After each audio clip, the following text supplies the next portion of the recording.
আমি একটি কথা সবসময় বলি যে বাংলাদেশ পুলিশ আমাদের গর্ব, আমাদের অহংকার। অনেকে বলে আমার এই প্রোগ্রাম দেশ এবং বিদেশ থেকে যারাই দেখছেন, আমার এই আইডিগুলোর সাথে রাষ্ট্রের এসপি মহোদয় আছেন, ডিসি মহোদয় আছেন, সচিব মহোদয় আছেন, রাষ্ট্র যারা পরিচালনা করে সর্বোচ্চ অভিভাবকরা আমার এই প্রোগ্রামগুলো দেখে। আমি সবার উদ্দেশ্যে বলছি, বাংলাদেশ পুলিশের এই ভালো কাজগুলো যাতে আমরা দেখার চেষ্টা করি। আপনারা দেখবেন যে আমরা বিপদে পড়লেই পুলিশ, আর যখনই নীতি কথা নিজের বিরুদ্ধে যায়, নীতি কথা মানে যখনই আমার স্বার্থে লেগে যায়, কারণ গত 3 বছরে বাংলাদেশে না হলো আমি 300 প্লাস প্রোগ্রাম করেছি, 3 থেকে 4 বছর। প্রত্যেকটি জায়গায় যে সফলতা পেয়েছি সকলটি বাংলাদেশ। এর কারণ হচ্ছে যখনই আমাদের বাংলাদেশ পুলিশ একটি ভালো কাজ, একটি সামাজিক কাজে তারা অংশগ্রহণ করে, তখনই আমরা সফলতা অর্জন করি। আজকের বিষয়টি আমাদের পক্ষ থেকে, আমাদের সংস্থার পক্ষ থেকে, বাংলাদেশ সরকারের বর্তমান উপদেষ্টা, সহ উপদেষ্টা, রাষ্ট্র আমি আবারও বাংলাদেশ পুলিশের মানিকগঞ্জ জেলার এসপি মহোদয়, অফিসার ইনচার্জ এবং আমাদের সাথে বাংলাদেশ পুলিশের নিবেদিত প্রাণ সালাম ভাই এবং অনেকজনই উপস্থিত হয়েছে। এবং আপনাদেরকে কিছু বিষয় জানতে হবে, কিছু আইন জানতে হবে। আমরা দেখেছি অনেক জায়গায় কিন্তু বলা হয় যে ভূমি সংক্রান্ত বিষয়ে, একটি ভূমি সংক্রান্ত, জমি সংক্রান্ত বিষয়ে, যেমন আজকে যে আমরা এখানে আসলাম, একটা পক্ষ কিন্তু একটা বিতর্ক ছড়াতে পারে যে ভূমি সংক্রান্ত বিষয়ে পুলিশ কেন এখানে আসবে।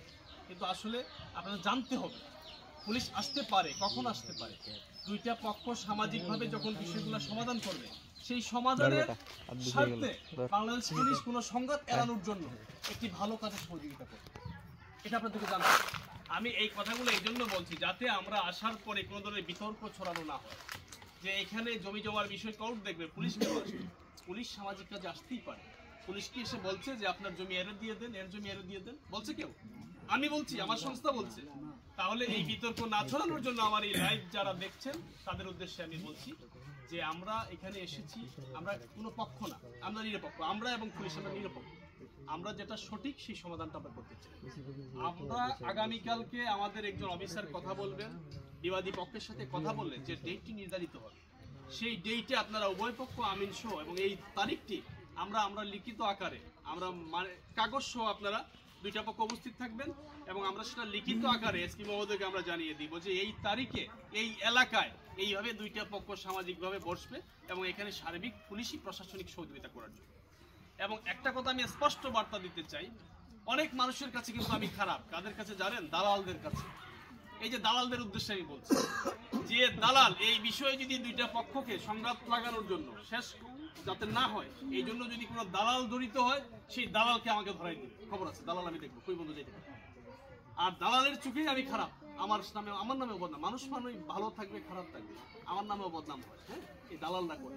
আজকে আমি এখানে বলছি যে যদি কোনো দালাল এই খবর পৌঁছে ওনার কান পর্যন্ত, এই বিষয়ে সমাধানের জন্য আসবেন, বাট লাগানোর জন্য আসবেন না। যদি লাগানোর জন্য আসেন আর আপনার প্রমাণ সহ ধরতে পারি, দেখবো যে আপনার দালালি করে কতদিন টিকতে পারে। আজকের এই বিষয়টি আমরা যে নির্দেশনা দিলাম, এখানে কায়কুবাদ ভাই আছেন, আমি জানি না এখানে যারাই আছেন, যদি কোনো অন্যায় কথা বলি আমাকে বলবেন, আপনারা প্রশ্ন করবেন যে আপনার কথাটা এটা ভুল বলছেন, বলার অধিকার আছেন আপনার, বলবেন। কিন্তু আমরা বসানোর পরে যে আমরা একটা সুযোগ করে দিয়েছি, এটা যে পক্ষ আইনকে অমান্য করবে তার বিরুদ্ধে বাদী সহ, আমার সংস্থা সহ আমরা মামলা পরিচালনা করব। আমরা দেখবো যে উনি কতটুকু দৌড়াতে পারেন, কিন্তু আমরা সেটার পক্ষে না, আমরা মামলার পক্ষে না, আমরা সামাজিকতার পক্ষে। তাহলে কি আমরা আশা করতে পারি একটু ডেট নির্ধারণ করার? এই খালাম আপনি বলবেন, উনি হচ্ছেন বিবাদী পক্ষ, ওনার ক্যামেরা না তো, বিবাদী পক্ষ যে বাদল সাহেব আছেন, বাদল সাহেবের মা উনি। আম্মা কোনো খারাপ কথা বলছি আমি, অন্যায় বলছি কিছু? আপনি এটার পক্ষে না?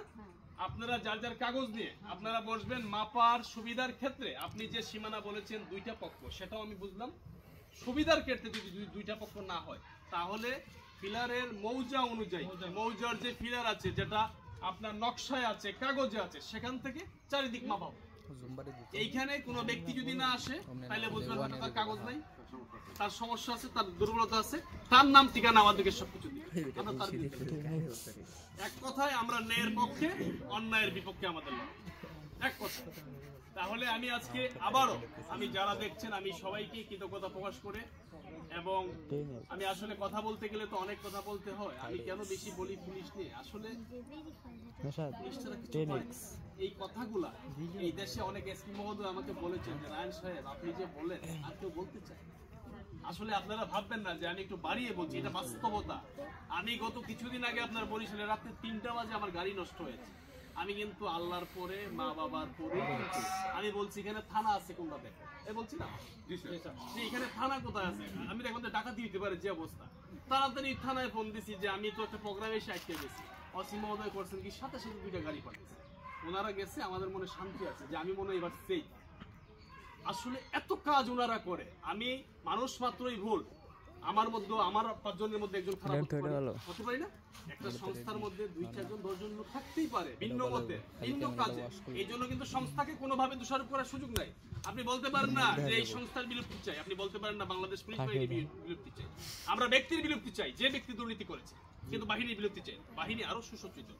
সেই জায়গা থেকে আমি বলবো যে আমি দেখেছি, আমার অভিজ্ঞতা থেকে, আমি ছোট মানুষ, একদম সাধারণ মানুষ, যে আপনার বাংলাদেশ পুলিশের দ্বারা 9টা ভালো কাজ হচ্ছে, কিন্তু একটি খারাপ কাজ হয়েছে, সেটাকে বহির্বিশ্বে ফোকাস ভাইরাল করে দেওয়া হয় যে বাংলাদেশ পুলিশ খারাপ কাজ করছে। কিন্তু আমার কথা হচ্ছে, খারাপটা বলতেছেন, ভালোটা বলেন না কেন? আজকে যদি ওনারা আমাদের সাথে, এই যে আমাদের সাথে এখানে যদি ওনারা না আসতো, সত্য কথা আমি কিন্তু আসতাম না, কারণ আমি মনে করতাম যে এখানে গেলে আমার কি না কি হয়ে যায়। এই জন্য বাংলাদেশ পুলিশের এই ভালো কাজগুলো দেখবেন আমাদের সংস্থা, এবং আমি বিশ্বাস করি যে অদূর ভবিষ্যতে যেভাবে ওনারা আমাদের পাশে সংস্থার সাথে সমন্বয় করে দাঁড়িয়েছে, এভাবে থাকলে আমরা আরো বেশ কিছু সমস্যার সমাধান করতে পারি। আর এই দেশের নাগরিক হিসাবে যদি আমরা মনে করি যে 5টা কাজ করেছি, সমাধান মামলা কমাইতে পারছি, আমরা ভালো কাজ করেছি, এটা বলতে পারবো আমার ব্যক্তির কাছে। সেই জায়গা থেকে কিছু বলার আছে আপনাদের? তাহলে আমার কিছু বলার আছে, বসবেন তো? যদি না বসেন, তাদের বিরুদ্ধে সর্বোচ্চ ব্যবস্থা নেওয়া হবে। আমরা সাথে থাকবো, রাষ্ট্র থাকবে, সুশীল নাগরিক থাকবে। আর এই বিষয়টা কি চেয়ারম্যান সাহেব অবগত আছেন? না না, এর আগে যে করবো আমি চেয়ারম্যান সাহেবকে আমি কল দিব, সবকিছু বুঝিয়ে বলবো। আমি আর দীর্ঘায়িত করবো না, সবকিছুর পরে আমি এখানেই সবার কাছে যদি আমার কথায় ভুল ত্রুটি হয়ে থাকে ক্ষমা প্রার্থী। সবাই ভালো থাকবেন, আসসালামু আলাইকুম।